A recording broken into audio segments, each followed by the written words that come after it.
pretty sure we're not. I'm pretty sure that we are once again false starting. This is another false start that will end up on the Winning Point extra bonus episode content that can be found in production. Will insert the actual link once we get it set up here. Here, this you gotta go is again. That's not. That doesn't work. That's not gonna happen. but it can work. No, They'll it's not do it. gonna work. They're not gonna do it. They won't. They'll do it.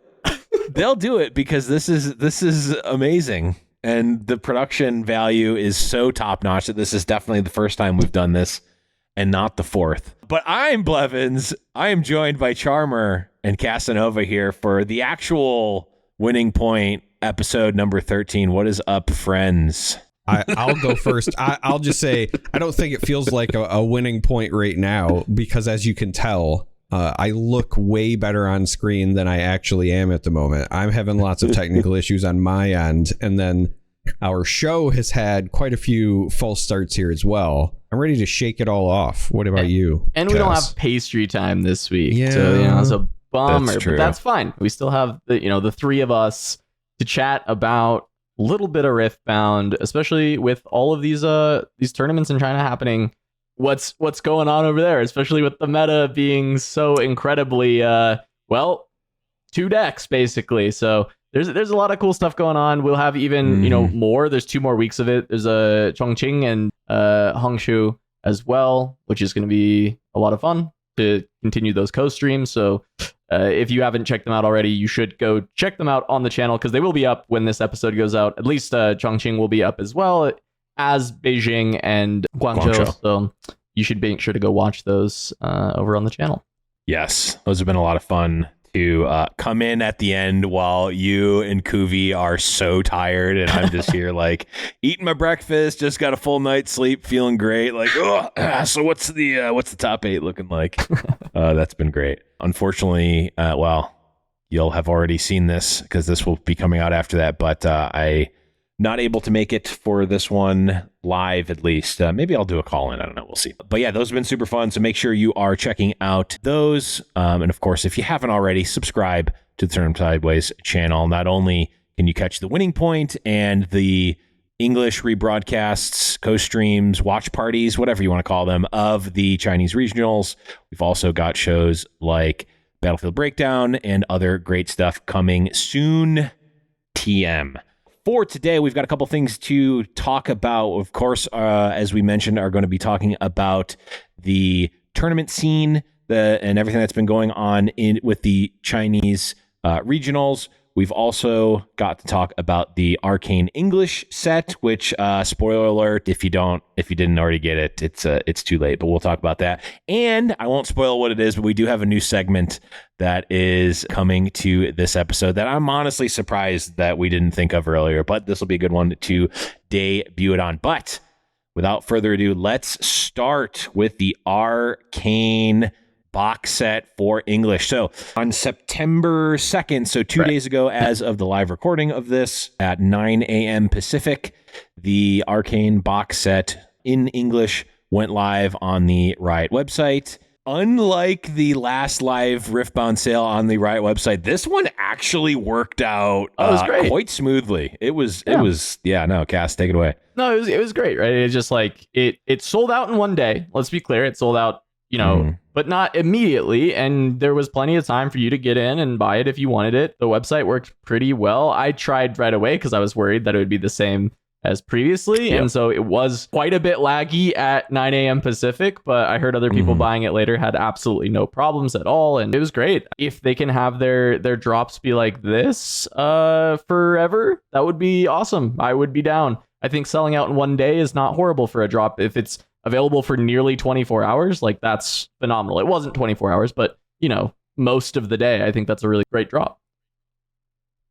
Yeah, I was trying to buy during lunch essentially because 9 a.m. Pacific was 12 p.m. my time. So I had my cell phone prepped all ready to go just in case there were any sort of technical issues, but there were surprisingly few. I think Cass kind of hit the only real hurdle with the description of there was some lag, And it was obviously, I think, a bunch of people just trying to hit refresh on the site over and over again. But once the actual lag portion cleared up, I had no issues whatsoever. I did see that there were some posts about how there's like an estimation of what the print run was, right? Because some people were tracking the order numbers. I guess it uses a Shopify backend. There was a post on Reddit. Some folks had some conflicting opinions, but it looks like it's because the front end of the number might have changed depending on region you were ordering from. But it's looking like the estimated print run for this like limited edition box set is going to be somewhere between 5 and 10,000. If I was a wagering person, I'd say there's probably going to be 10,000 in circulation. Also, we had another don't jump in the pool with the sharks moment of immediately at 9 a.m. there were already eBay posts for pretty ludicrous prices of resellers, and it wasn't even sold out. It was still available. Yeah, it was still available in the Riot shop, and it was already there. I mean, we've said it on the show multiple times. Blev loves to say it, just like there's sharks in the swimming pool, just don't jump in. Also, I would for sure, if you are interested in buying them, I would maybe wait for things to settle, because I expect that the current like eBay scalpers are going to be higher than what the price of these will settle on in at least like a month or two. Yeah. So I've got a couple things on this. First, I've got a bit of a lore update. I told the story about the shark in the pool thing and like how I saw this video years ago, and I was like, it's so funny. I went and looked it up. I may have Mandela affected myself because I don't know if it actually exists. It's not a real thing. I tried pretty hard to find it. If anyone knows what video I'm actually talking about, I have no context as to what it's from. Might be from a TV show. It may have been a skit somewhere. It may not have been popular, so it's not even like it was like a pop culture thing. It may even not be real, but if you do know what it is, send it to me, because I am very curious to see it again, and it may just be a manifestation of my own craziness. I don't know. So that's number one. Number two is I had a very similar experience. I was ordering from a different store than you guys. I was on the UK store, and 9 a.m. Pacific for me is 5 p.m. So I was literally at work on definitely not my work laptop in case someone from work is watching. Wink. I had the Riot store open literally all day, like just to make sure I was signed in and was ready. Because I think everyone was preparing for the Riftbound boxes on the Riot website, like fiasco to happen again. And like this was like the Riftbound boxes, I was like, whatever, I didn't get one, I will get them later. This, I was much more like, I really would like to get these, and I don't want to have to jump in the pool. If I had to jump in the pool, I might jump in for one, definitely not three, but luckily I didn't have to. The only real hiccup I had was I wasn't able to add all three to my I had cart. the same issue at the start. So I had to order them one at a time, because again, like as it's happening, I'm assuming that I'm going to have one shot to get these, and I'm not like expecting it to be around for multiple hours or even minutes. So the fact that I even got one through, I'm like, all right, I'll just lock in the one and then I'll try to get another one. Okay, I did. And then I ended up getting the three that I wanted, which was of course the maximum amount that you could get. And then of course, as I'm going home, I'm looking at Twitter and seeing people saying like, oh, got it. I'm like, oh, that's awesome. Everyone is getting it. I don't actually know how long it was until it sold out, but it was many hours, like you said. So really, if you were, obviously not every single person was able to get one, but it seemed as though I did not hear any stories of anyone on the day being like, crap, I was too late or I wasn't able to get them, which is a good thing from a community standpoint to see. To go a little bit on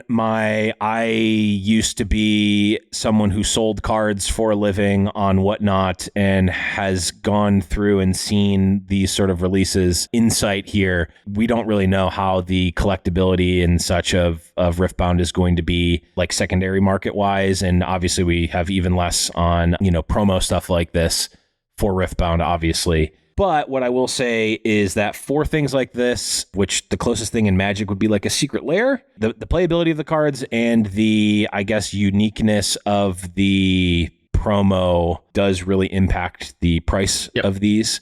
I would imagine that since this is the first one, this will be more sought after. There's going to be a window when everyone starts receiving these and all of the people who through whatever, one means or another, got more than 3 or had people order them for them, or they acquired other ones. Like, there's going to be a moment of unloading where the price is probably going to be as low as it ever will be. But I do imagine that, like, price wise, if you don't already have them or have one and you want to get them, once they start actually coming in I believe December, that is when I would start looking at the prices of them. Or if you just want like the Heimerdinger or the Warwick or whatever, like, yeah, people will definitely break them apart. And I think the Vi is the one that will be the most expensive just from a gameplay perspective, at least that right card now. Is so insane right now. Yeah. maybe Heimerdinger ends up being, something, although Falling Star, maybe. So yeah, I think that right now the shark in the pool, like, just wait. You're not going to get it until December anyway. So like, there's no reason. My gut says that these aren't going to be like massive expensive, like some early secret layers and stuff are. So that's my 2 cents on that. Overall, I would say big thumbs up to Riot and to just that whole process compared to the initial boxes. Because if it was going to be like that, or if it was going to be like how the more popular secret layers are on Magic now, that's just an experience that no one really enjoys from a consumer standpoint. So speaking of things that people may or may not enjoy from a consumer standpoint, we have got the results from the Beijing Open, and I don't even need to open the tournament decks. It was 4 Kaisas and 4 Master Yis in the top 8. A bit unfortunate, Blev, to witness. I mean, end of the day, like, I just want to see the best games played, and I think that the tournament overall did a good job on the like first day and early second day of giving us deck showcases where we're getting to see the best of each of these decks doing well. We got to see a Yasuo on stream that looked really cool. We saw Volibear in the top 64 that was able to make top 32. We got to see Elise Sin, an Annie that was playing this Tryndamere combo that was really cool. My new favorite thing to do in Riftbound. We got to see like this cool breadth of decks that are pretty playable in the meta and can be quite strong. And then finally on, the end of day 2, we get to our top 8 and the dust settles and it is 4 Kaisa, 4 Yi.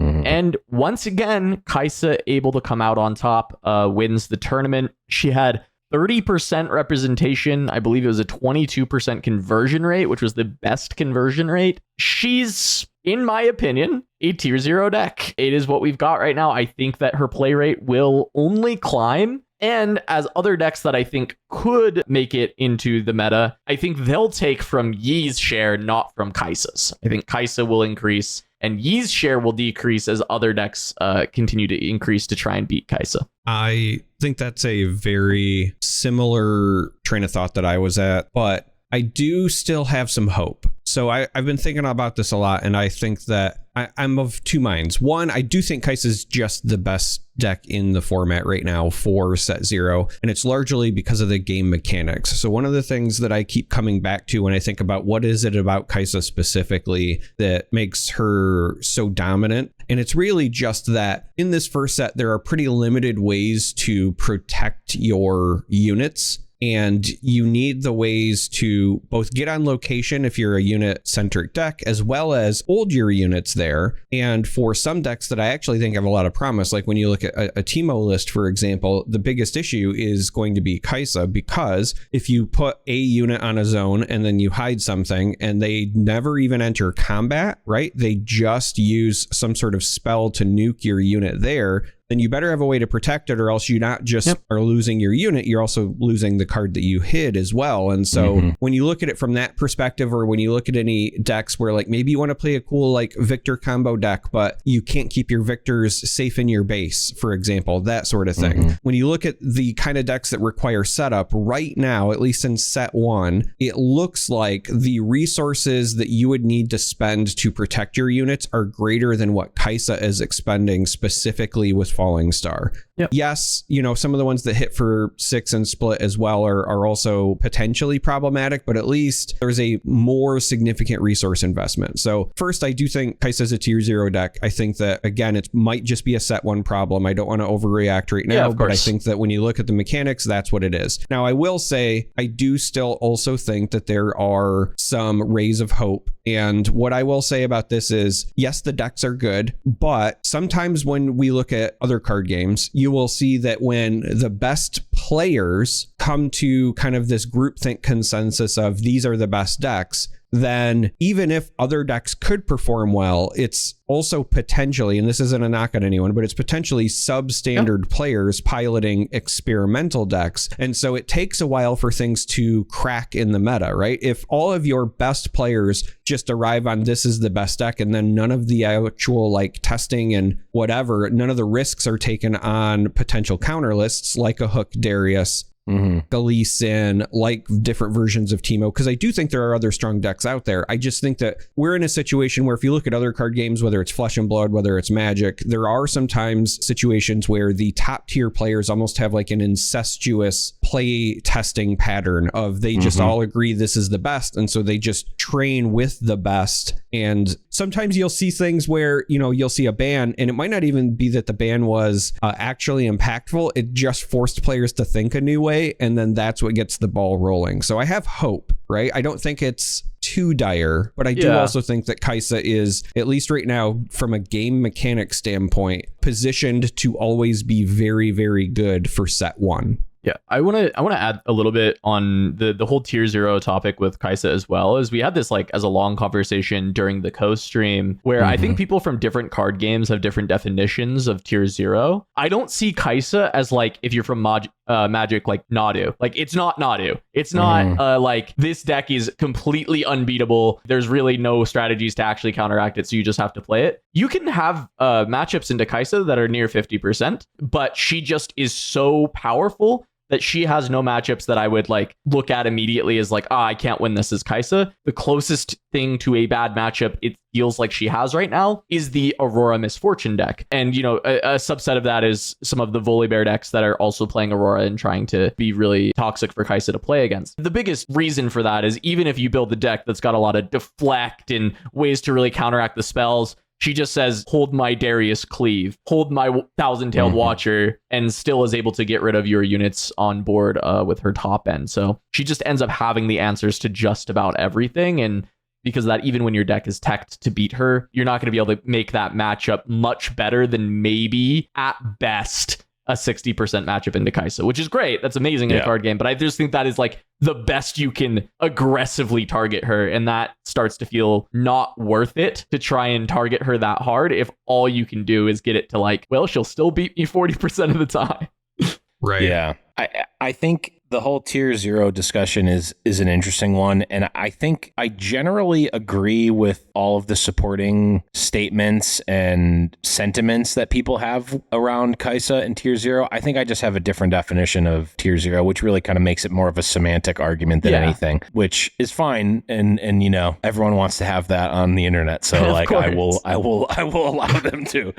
But my gut, if you ask me like, is Kai'Sa tier 0, and I had to answer immediately, I would say no, for basically the reason that you said. Like, it's like, well, you haven't seen Combo Druid from, or no, not even Combo Druid. You haven't seen Armor Warrior from original Hearthstone, and they were you didn't even play cards. You just had Molten Giants, and you played them for free. Like, you're combining hand lock, but stuff. Yes. No. Okay, no, it actually was Molten Giant and the other giant in original. You played before they Giants changed in Armor Warrior? I thought you just played Legendary Soup and... No, this is I'm way thinking of Patron Warrior. So this Patron Warrior is also Patron Warrior. Yeah, it is before Patron Warrior. Patron Warrior. Yeah, because the orc, the 3-mana orc, that's a 2/3. It used to just be different. It just gave all of your minions charge. Yeah. So you would you'd set. That's neither here nor there. You'd have these OTK. No, it's fine. I get what you're saying though. Like, there's just other games where those tier 0s are crazy. Yeah.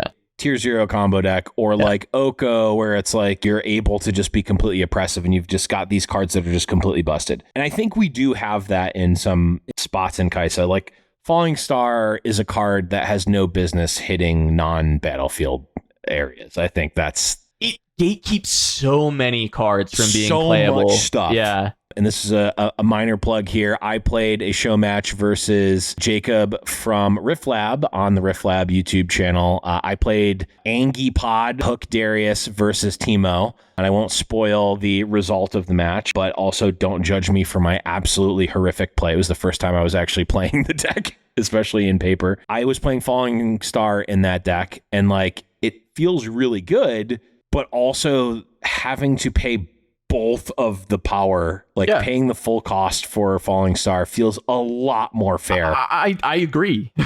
Puts you behind a lot more than it puts Kai'Sa behind. I think the card is genuinely okay in any other red deck. Like, you play it because it's very good, right? It has a lot of matchups that are strong. But I don't think it's like this insanely broken card, except when Kai'Sa plays it and doesn't actually really have to deramp, right? That's the craziest thing.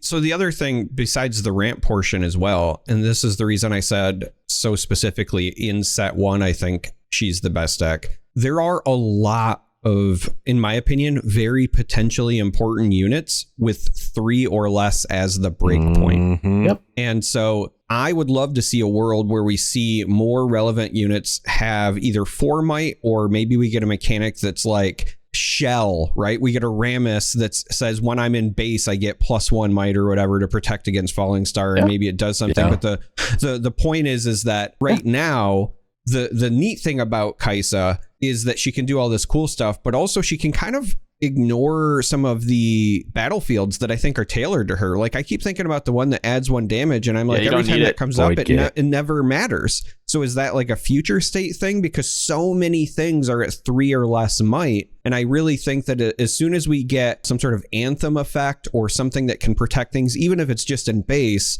we'll see some shifts. I think you've come up with a great gear that they should print, Charmer, and they should rush it out for set 2 to just kind of help decks against Kai'Sa. Is just like a 1-cost gear. I don't know what color it should be, but it just says all units in base have +1 might, and that's it. And it's like a relatively weak gear, except it is teched into anything that removes it base. That would be a reasonable thing that you would want to play in like combo decks that are playing backline. And maybe it's not good enough, but I just think it's like a gear that maybe should exist to try and as like an answer to at your base removal, to try and like continue to set up your Exodia combo. Because there should be counterplay to you just building up at your base. I think that should exist. But I think like +1 might is not like, oh, now you can't interact with my base. It's just like, I put something in play that now you have to work to deal with, instead of just being able to like invalidate any amount of combo strategy with anything that's 3 by just drawing a Falling Star when you're a deck that draws like 10 more cards than me per game. You know, it's pretty crazy.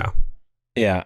I think Falling Star is sort of what seems to be the pillar right now, or it's like it's the barrier to entry, right? It is gatekeeping a lot of stuff. You know, we've saw matches where Blue Victor was coming in and it just felt embarrassing to play the card, almost like it was like you had to jump through hoops to get 1 extra recruit than you would normally get from just activating your hero power. Yeah.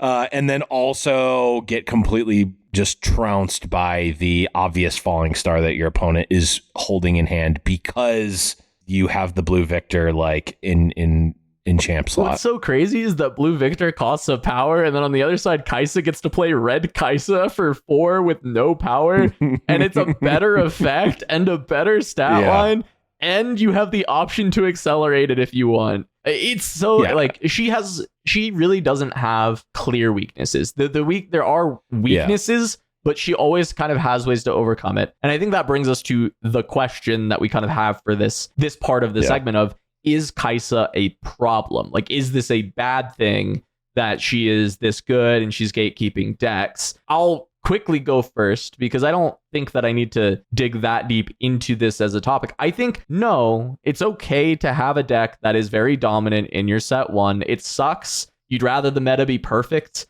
right? But end of the day, I think you've got this meta for 3 months and then you'll have a new set, and it's very likely that she's not just going to still be dominant. And if she is into set 2 still just this deck that is 40% meta share, ban something. But until then, I think it's okay. Yeah, I feel like I'm in the same position. I will say this. It is set 1 and it should be short, but for people who are entrenched currently in Riftbound, right? Yep. Your pre-launch day players, if you will, this is going to feel like a long time because many of us have already been playing the game for a long time. We're now watching tournaments in China. But the reality is, and I have to keep reminding myself of this, the game doesn't even come out for 2 more months. Yep. So yes, it's going to potentially feel, if Kaisa gets no adjustments, it's going to feel like a long time. But the reality is it's a very small snapshot in time. And in that snapshot in time, I think there's the potential that she could be a problem. But again, not knowing what's coming in set 2. And I think that there are some very, very obvious things that could occur that would, move her down a peg. I'm not worried about it yet. I just want to add to you, Charmer, because I think like we don't have to keep pretending that the game isn't out. However, the game is not out for the majority of people who will play in the West. In the world that's not China, the game is not out for those people. For a lot of the people watching the podcast or listening to the podcast or that's watching these tournaments, the game is out for you. It's been out for a while. It's been out in China. The game is out. However, Riot does not need to cater to us when it comes to like trying to maybe fix a Kaisa problem. They need to pay attention to that 3-month stretch of time that will be this set before a new set comes out once it's out for the rest of the world. So I'm with you, Charmer, on that. Like, we, as the people who are very entrenched in the game, need to just take a step back and be like, all right, the rest of the people who are just now trying it at their LGS and they're just now excited to get in, they're not going to deal with Kaisa for 6 months. They will deal with Kaisa for 3. Yeah. And I will also, I have a bit more of a, I guess you could call it optimistic look if you are looking at it from the lens of like Kaisa is not a great thing for the meta right now. In that, like, my own personal experience with finally getting to play with my proxies and play on webcam and play a physical game, I really I felt the hubris of like, I misplayed from literally turn 1 of game 1 of that game. And I realized it on turn 2 of game 1 of that game. And I found myself making many misplays just from like a turn later being like, oh, if I would have done this and I'd been able to do this. And then, okay. And this is someone who has been analyzing the game since the beginning, right? Getting the reps in, like, you learn a lot. So I definitely felt that with a deck like Darius Hook, where like I could have played that game at least 300 to 400% better, and I would have probably been at about 50% or 60% of what the deck is even capable of. So I think there is a lot of that because again, the game has been out, but it has not been out for that long. No. There's also like at least a little bit of the like access to cards, access to testing, access to like calling Cincinnati that we all went to however many years ago. That was a limited calling. I X1'd day 1 and lost my win in for top 8 of that event. It was a limited event. I had done exactly 2 drafts before that because I did not have the access to product or people to actually draft with for the event because Flesh and Blood it didn't even have Talishar or whatever back then. There was just nothing that you could do besides TTS, and I hated TTS back then and I still do. So I was definitely not doing that. I was just like, well, I guess I'll just figure it out as I go. And there's definitely some of that. I mean, we saw not super hyper optimized play even in the top 8 of the events that we saw. Like, it's to be expected. We're not seeing like MTG Hall of Famers that have been playing the game for 30 years at this point. People are learning the game. Some people are coming from other games and they're really good. We saw Cass remind me of the name of, we saw Ace, yes, do really, really well. And like that match, that Kaisa mirror match that we saw on stream felt like that was another tier of just like play skill, and like they had clearly been testing. They clearly knew the matchup. They knew what they wanted to do. Like they were making calculated plays that like looked a little bit weird. And then like the next turn or 2 turns, it's like, oh, okay, this was the turn they did this because they needed to do this to set this up because this is what's important in the matchup. That's the type of stuff that like there's definitely some players that have put the time into, and we've seen them bear the fruits of that. But on a whole, we're not at that point in Riftbound yet. So like there's a lot there. There's a lot unexplored. I'll leave a lot more of the analysis to actually shout out to Mo's tier list video. You can check out Mo's channel to look at that. Just put that out a couple days ago. Kind of talks about like the tournament breakdown of like, well, yeah, there's a lot of Yi and Kaisa in the top 8 in day 2 because there was a lot in day 1 and it performed well, right? Like when 80% of the field for day 2 is Yi and Kaisa, it's no surprise that they got all of the top 8. I think we're going to start seeing those numbers start to get chipped away a little bit. Like I've seen some decks around, like I saw a really cool Jinx deck. I've heard rumors of a competitive Yasuo deck. I know, Cass, you mentioned, I don't remember if you wanted us to talk specifically about the deck on the podcast or not, so I won't reveal anything, but you talked about a deck that you're working with your team. Yeah. That is competitive right now. Yeah, I probably won't link to the deck, but that's also, I'm sure it will get played somewhere before even a lot of big events, so it's fine. But it's Lee Sin, and I think a lot of people are believing that Lee Sin is very likely better than Yi once kind of built correctly and refined. Yeah, it just has a lot of upside in its ability to deal with Kaisa, while also being just there's a lot of ways that you can make it pretty, not impossible, difficult for Yi to deal with you in the like hold versus hold kind of game plan. So yeah, there's some very compelling lists that are coming up. I still maintain I think Kaisa will actually grow. But I think Yi will get chipped by these other decks that people want to try. Yeah. I don't know where the Kaisa ceiling is. I think probably somewhere around 40%. I don't know that it'll get higher than that, but we might slowly get there. I think we should move from Kaisa, though. We wanted to talk a little bit about Yi. I think we should be quick with the Yi, and then maybe we'll move on to some other decks. Yi being a Proving Grounds champ, doing this well, is this a problem? I kind of don't see it as a problem. The problem is what Dave has said in the past, where he was really upset because it's not in the set. So in order to get this very powerful champion, you need to get Proving Grounds. That wasn't supposed to be the point of that product. Right. However, I will say the positive is new players might pick that up and they get to just stay playing Yi and stay comfortable with that deck and upgrade their Yi deck. And that I think will be a positive. And we get to see kind of that story in a way. Our Yi finalist in the Beijing Open had only been playing for 4 days, had been, got together a Yi deck from Proving Grounds, some other stuff. And the owner of the store he plays at taught him how to play. And he went and he made the final. And I think that story for a first set is really good to be able to have. I think being able to pick up the game and play and try a deck that's maybe not that hard. I think Yi is not that hard to pilot at a very proficient level and have some good results and win some games of Riftbound is actually fantastic. And I think that while I do not like Mr. Yi myself, I am number one Mr. Yi hater. I think that all things considered, I've come full circle, and I think it's actually kind of great that we have a very meta relevant champion in Proving Grounds. There's my thoughts. Yeah, I'll jump in. I have said it. I definitely said it on during the watch party. I can't remember if I've said it on the podcast or not, but I'll reiterate it. Like, if you're watching this and you're watching tournaments and you're like, man, Master Yi, like, this meta is crazy, like it stinks, blah, blah, blah. Just take it in for a moment, because this is a snapshot in the history of the game that we will look back in probably not that long of time and think that it was really funny that Master Yi was dominating these tournaments. Because I think just how card games tend to go in terms of progression, and not even necessarily power creep, just like complexity creep, or a less I guess negative connotation term for that. Like, I don't think that Master Yi and that effect is going to be the end all be all, or even really be particularly good in a very short period of time, is my guess.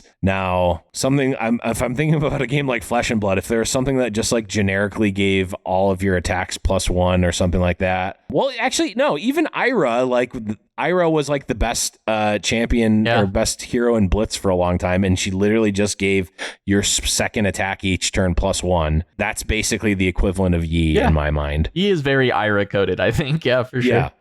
Yeah, it was an intro champion. Yeah, like there's a lot of things. It's a good effect.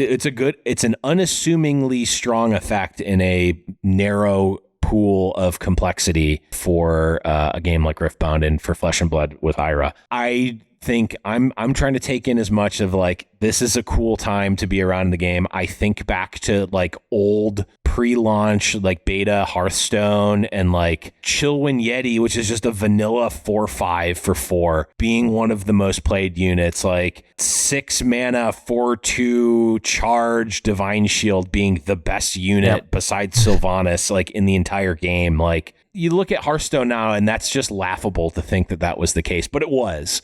And I think that it's going to be similar with this now. So take it for what it is. Like it's a snapshot. It's fun. It may stink in the short term, but I'm in it for the long run. So that's Master Yi for me. I mean, the next topic was going to be on banning cards, right? I think we've kind of touched on this while we were talking about Kaisa. At least I gave my opinion, right? Where I would actually not... I would prefer that we don't see bans in set 1. That opinion could change if we end up with Kaisa at like 60-70% and it turns out that even how much refining you do, you can't beat her, then probably they have to touch her in some way, right? They probably should do something. However, I for the most part would rather just not see any bans in set 1, and in set 2, if some of the set 1 legends are still just like completely dominant, we take a look at maybe what needs to be adjusted. But yeah, that's my general take. No bans. My thought process is incredibly similar with an asterisk. If the developers, because if you're new to trading card games and Riftbound is your first one you're really diving into, the like design life cycle for card games is usually at least a year out, right? So there's a strong likelihood that most of set 2 is like already locked in for printers. If the developers know that the needed answers for this is not going to be coming in set 2 and they've identified the problem properly and they know it might not be till, set 3 or 4, I would be fine with them addressing it in set 1, but then I would also just appreciate them, explaining it, right? So we've talked about Flesh and Blood a couple of times. I do think that whenever they have a card that they know is going to be problematic, they will just, banner restrict it ahead of time and they will include notes. They will say, hey, listen, we know this is going to be a problem. They just did it with their most recent one on September 1st. There's a new set coming out and they were like, hey, we know this is going to be a problem, so we're putting it here. We'll see how things go, and then it might get released back into the wild later, but for now that's fine. And so again, if the developers at Riot, you just know, hey, this is going to be an issue because set 2 doesn't address the core concerns, then I'm fine with it. But otherwise I agree, just kind of let it play out. The only thing that I will add, and I think we'll, at some point in time, I imagine we will have more of an episode dedicated to banning cards because it will almost certainly be a topic of discussion that continues out. But the only thing I will add is a bit anecdotal in that the thing that has gotten me to actually quit Magic the Gathering the most number of times is banning cards. And that's for me personally. For Riftbound, especially, like I am in for whatever is best for the game and the community at large. That involves a card that I particularly like getting banned, so be it. I did not always have that opinion, especially in a game like Magic the Gathering, which I was playing competitively at the time, where I'm like, oh, this is really cool. I'm going to pick up all these foil treasure cruises and dig through times because they'll just be staples forever, and I'll play those. And then they ban them in all of the relevant formats, and the cards tanked after I just spent a bunch of trade fodder and like card value acquiring the cards. They got banned. I literally, the first time it happened, I bought 3 Jace the Mind Sculptors, and actual 2 days later they got banned.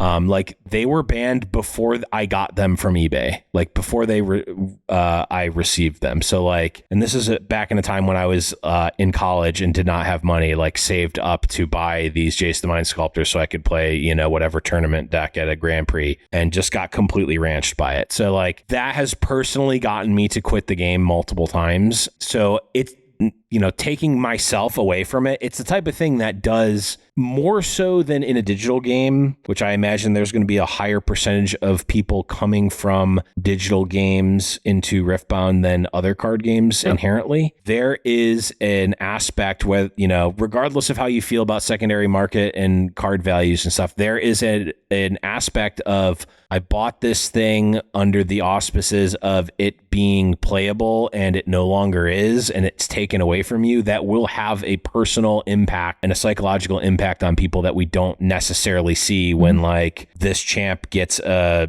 nerf or whatever, or a card gets banned in some other way, or something happens digitally. There is a real cost for players for that. So that's just something to consider. Yeah. That has literally gotten me to quit a game that I love multiple times. Now, of course, I've come back to it way more times than I've quit, but it's just the way it is. But let's talk. I mean, we've kind of touched on it a little bit here and there, but like decks that we think are maybe ones to disrupt the meta. I think, you mentioned Lee Sin, Cass, the one that and we've talked a little bit about it, but the one that I have the most faith in actually like being a big disruptor soon is the MF Aurora deck. Yeah, I think that's pretty reasonable. Yeah, I think just like on paper, it's got the best for non-Kai'Sa decks. It's got the best matchup across the board. And I'm basing this info off of Mo. So if this is just wrong, blame him, not me. But also, you can blame me. But bad matchup is Victor, which we've seen perform horrifically by the numbers in the Open. So like MF has worst matchup is doing bad. Its good matchup is the best deck its better matchup is the worst, or is the best deck in the format. It should be positioned pretty well just from that perspective. So I would imagine like I could see MF Aurora being a big disruptor Let me temper your expectations a little bit, because Mo is the number one Aurora salesman in the world. So, I agree that it is a very good deck to disrupt the meta. I think that its play rate should increase significantly with Victor performing so bad and being on a downturn. And I think the other big boon for this MF deck, especially for just be careful what you say. Yeah. You've got your signature. You're saying it in front of my proxies. In the Chinese meta, there is not very much Darius. That is another massive problem for the Misfortune deck. But because there's not a lot being played in China right now, I think that MF for the Opens in China, I think is a phenomenal pick. And I think a lot more people should be considering it in China. And from what I've heard, they are. I think there are a lot of players that are actually starting to kind of put the deck together, bring it more to locals and starting to play it. So we might see a rise there. The question is are the Victors going to, stay loyal to Victor and eat them all up? Or will that continue to decrease play rate on Victor and MF still be good? I want to see, more Hook Darius showing up, but it's kind of been proven at this point that China doesn't like the deck. So we may have to wait until the rest of the world start getting their first tournaments to see if Darius Hook shows up more, because it's liked a lot more in the West. And then on top of that, Lee Sin, I've heard rumbles in China of people testing Lee Sin a lot more heavily now as well. So this is not just,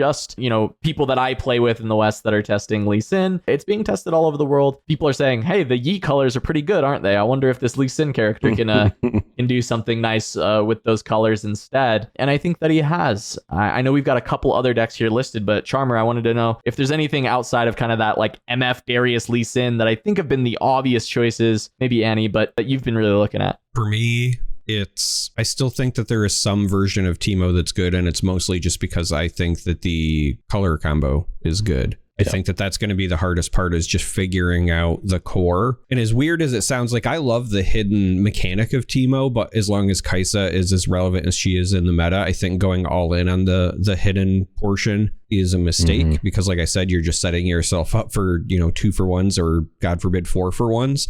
So with that in mind, I think that the biggest issue when you approach it from a deck building standpoint is you're almost in many ways, at least right now, saddled by Teemo, right? You have these Teemo and cards and the hidden interactions. You're like, okay, I kind of want to include them, but the reality is that it's just the color combo I think is very, very good. And if we had other options, I think we'd have more people exploring it, because you just kind of don't know which end of the spectrum you're supposed to be on with it. But legend ability, different signature spell, different partner champion, and maybe like that color combo is in serious business, right? I'm absolutely with you, Charmer. So I do think that there's something there, and I still think that there is a world where Set is potentially very, very good. I also wonder, one of the things that I keep coming back to just in general is if we continue to see Kai'Sa do what Kai'Sa is doing, at what point is Unyielding Spirit just a 3 of in main decks?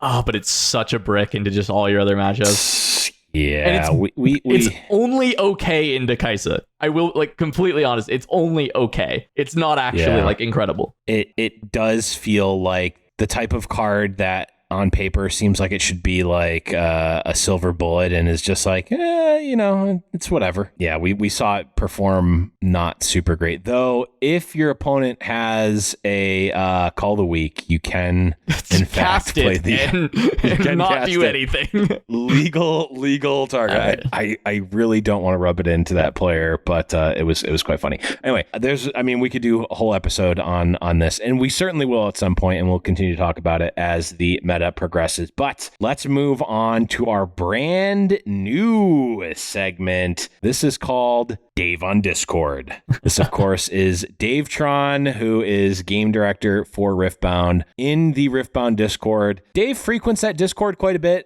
and people ask him questions, and he answers them, weirdly enough, quite a bit. So we're going to go ahead and grab some of the interesting things that have been answered or said by Dave on Discord every week, and keep you guys updated as to what's going on. You don't have to scour the Discord yourself. You just come here and we'll tell you what Dave said.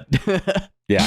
And also, Dave does a really great thing. And if you're listening to this, Dave, huge thumbs up. Please keep doing this, of kind of recapping the question so I don't also have to look at the actual question before answering it. So this one says, in reference to personally play testing the game before it came out. So Dave says, yes, we did this tons. We definitely had Kaisa as strong among others. We did not have Yi this strong. In general, the tricky part about getting a meta read in development is, one, there are 10-ish of us, not thousands or millions. And two, cards are changing all the time, which makes it much harder to pin down. We can't just keep testing after the file is locked because we move on to the next thing, which makes an entire amount of sense, especially from what you said earlier, Charmer, about development cycles being done, a year plus potentially out. It's like, yeah, okay, that's set one. And then they need to start testing set two, which is then has cards from set one if you're doing that level testing. And then every bit of change and addition to that becomes an exponentially harder thing to test because like things are changing, complexity, et cetera, et cetera. So a nice little insight into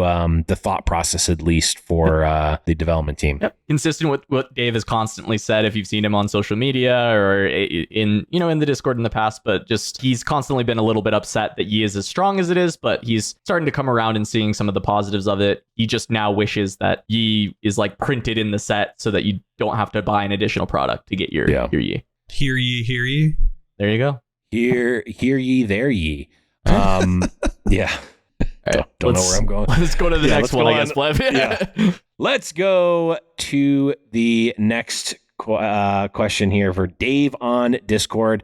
This is in regards to concern over dazzling Aurora. And Dave says, can't really speak to this because mostly about future sets. Okay, so can't speak too much about the concerns over Aurora because of future set stuff that he doesn't want to spoil. But we know Aurora is strong and we have designed stuff with it in mind, / hopefully your concerns will be alleviated. Which is, yeah. It's probably more ways to either interact with gears or is to kind of help yourself out if the Aurora does hit the table, especially like a turn 3 Aurora. I think that's the most problematic thing about Aurora right now is turn 3 Aurora feels like you don't get to play the game. That's it. Yeah, I also think it's I'm again trying to take a snapshot in my mind of like this is what the meta is, and I think that a 9 energy get one thing a turn at the end of turn is clunky in the grand scheme of card games, unless you're getting really, really specifically strong things. I mean, the only thing I can think of that has been competitive at a time in Magic that's kind of like that is the Enduring Ideal deck. Although that was literally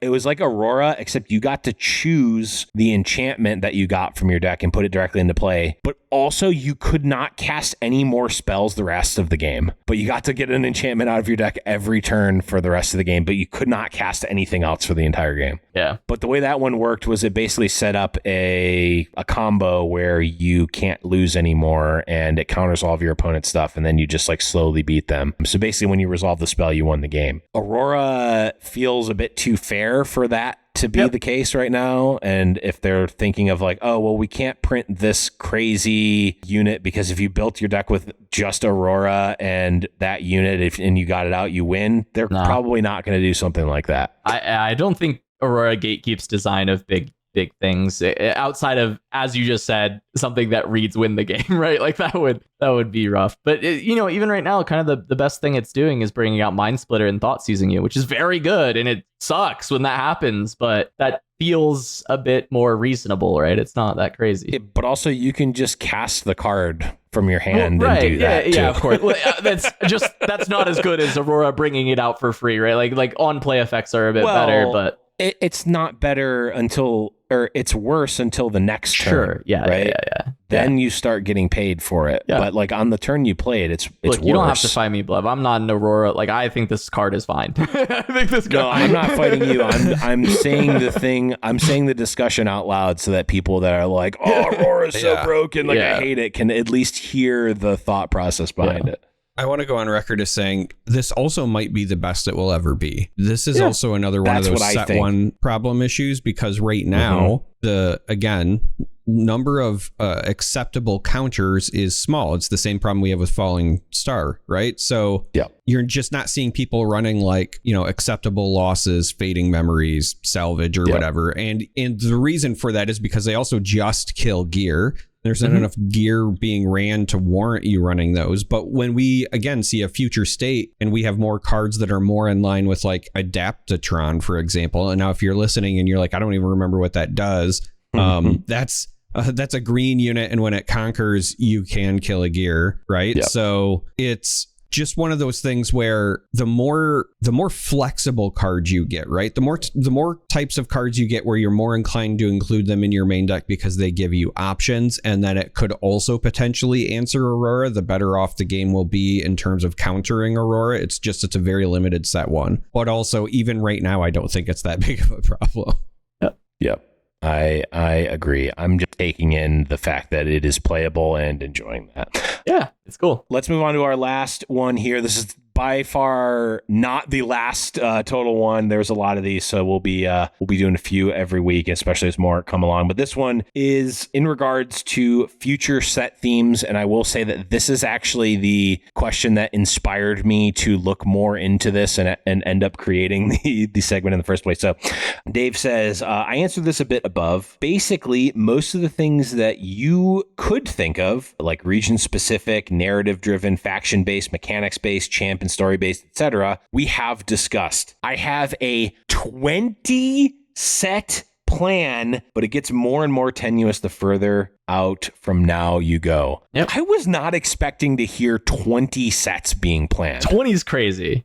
But 20 is crazy, but also all of this was the stuff that basically Dave told me and Charmer at Gen Con. Just the idea of like what sets would look like as far as thematics that I kind of teased at on the Gen Con episode. Yeah. And yeah, he gave us like 2 specific examples, but as he says here, if he has a 20 set plan, trust me, you can get to the 2 specific examples that Dave gave us by just going through these like things that he's put here. You'll be able to just be like, yeah, okay, this will probably be a set. This will probably be a set. And you'll probably land on something that Dave is excited to do. So I'm really looking forward to what they have in store for us from sets. And even the set 2 Spirit Forge looks cool, right? Like we get like this kind of, I think it's going to have some Ionia vibes straight away, and we're going to get to see some really cool cards coming from it. And then there's also some champions that maybe we didn't expect when you hear Spirit Forge, with something like Ezreal or Rumble, but I think that's maybe the Forged side of Spirit Forged coming through. Right. Yeah. Man, I wasn't even thinking about the Forged side of Spirit Forged. Ornn confirmed, maybe? Maybe? All right. One more segment to go. Yes, our favorite. Well, I don't know. Is it still our favorite now we've segment? Got Dave on Discord. We'll see. We got Dave on Discord. Chat, let us know. I don't know. You're not chat. Let us know what your favorite segment of the show is in the comments section. And also hit that subscribe button while you're at it. But let's move on to the mailbag. And again, leave a comment. There's a good chance that it could potentially get on a future episode of The Winning Point. This one is from Juke Stride Walker, who says, I think Inverted Timeline is an underrated epic rarity card. I really like running one copy in my Jinx deck at the moment. I feel that the card will be played more once Jinx is meta, especially the reanimate version. Inverted Timeline is the 3 energy discard each player discards their hand and draws 4 new cards. Yep. Epic rarity card. Cass, what do you think about Inverted Timeline? Yeah, no, I love Inverted Timeline. This was in response to like our conversation about what epic cards we thought would maybe be an underrated early snag or what was going to be the most expensive cards as far as epics were concerned. I think Inverted Timeline is one of those underrated snags that you should pick up because I think it will scale with time. You know, Juke calls out Reanimate. Reanimate tends to get better the bigger the card pool is because there's more things that you can kind of make feel unfair when you're reanimating them. So certainly looking at that chaos color and Inverted Timelines as being kind of a way to enable a reanimate deck, I'm certainly feeling like that is a card that will see play in some way, shape, or form across the entirety of the lifespan of Riftbound, even if you want to play it in 2v2 or in multiplayer. Like, it's just a card that kind of has a lot of cool ways to work and might even just be broken one day. Very possibly. I have been thinking about this card a little bit recently because I realized, you know, after watching the co-streams of some of these larger events, a lot of the deck building choices have been leaning toward things that cycle. It's not uncommon to see people with, you know, 6, 7, 8 cards in hand. And Timelines, at least in this current meta, is almost a discard spell. Yeah. There's so many people sitting on fistful of cards. And like, yeah, they get to draw 4, but if you're playing Jinx, you know, if you're emptying your hand and you play this and it, you know, you get rid of 1 card, but you draw back up to 4. So let's say for you, it's like a draw 3, but your opponent discards 3, but really it's they discard their whole hand and they just get whatever's off the top. There's a chance that could really throw a wrench into somebody's plans. So I have been thinking about this card quite a bit in response to just the current state of the game.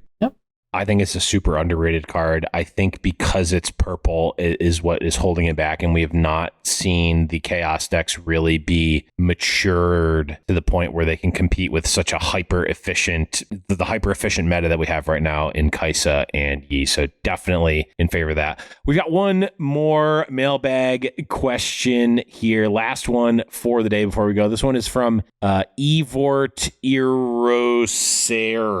You did your best. Who says, I did my best. I'm playing a Go Tall Teemo deck, and I'm looking for a cheap card to help me get to the late game. Ideally one that costs a small amount of energy, less than 3, one that perhaps draws a card. I have a gear synergy, so if it were a gear that ramped me, that would be fantastic. Any recommendations, Cass? Are you just a say the line Bart guy or what? Like, is this just your say the line Bart moment that Blevins wanted to put in the show? Like, Blevins, you know, I immediately clocked that this is just Treasure Trove backwards the second I saw it. It's not like you're sneaky. Like what is the over under that Blevins made this account and then put this in there? Pretty high. Are you trying to tell me, Cass, that you think that at Evort Erosert is not a real person who's just a big fan of the show? I think it's very, very likely that this is Blevins on another YouTube account that has made this. I'll say the shot. I think Treasure Trove would be a good addition there. What does Treasure Trove you say? It is a card that would allow you to ramp with a gear synergy and also draw a card. There you go. I got you, Blev. Perfect. Get him out of here. Just remember, if you ever have treasure troves at an event that Casanova is at, they will sign them. So bring your treasure troves with you. Have them on your person at all times. And more importantly, make sure you're liking, commenting, and subscribing to the channel here because we got a lot of cool stuff going. And you have the chance to get your mailbag question or comment on the show so that I don't need to keep coming up with more and more elaborate ways to troll Casanova live. No one's making him do this. Just leave comments. Leave comments. anywhere. Oh, boy. Anywhere, and I will find them. I will post them. But that is going to be it for the show. Had a good time with a new segment and really excited for the tournaments that are coming up this weekend for us, but had just happened last weekend. And if you're the next listening weekend, to there'll this, be another one, though. And so the next weekend. there'll be another Exactly, one. so. When you are watching this, the upcoming weekend will also have a Chinese regional that we will be co-streaming that you can watch. Absolutely. But that is going to be it for this episode of The Winning Point. Again, last call to like, comment, and subscribe, all that good stuff. But for Charmer, for Casanova, I've been Blevins, and we'll see you on the next one.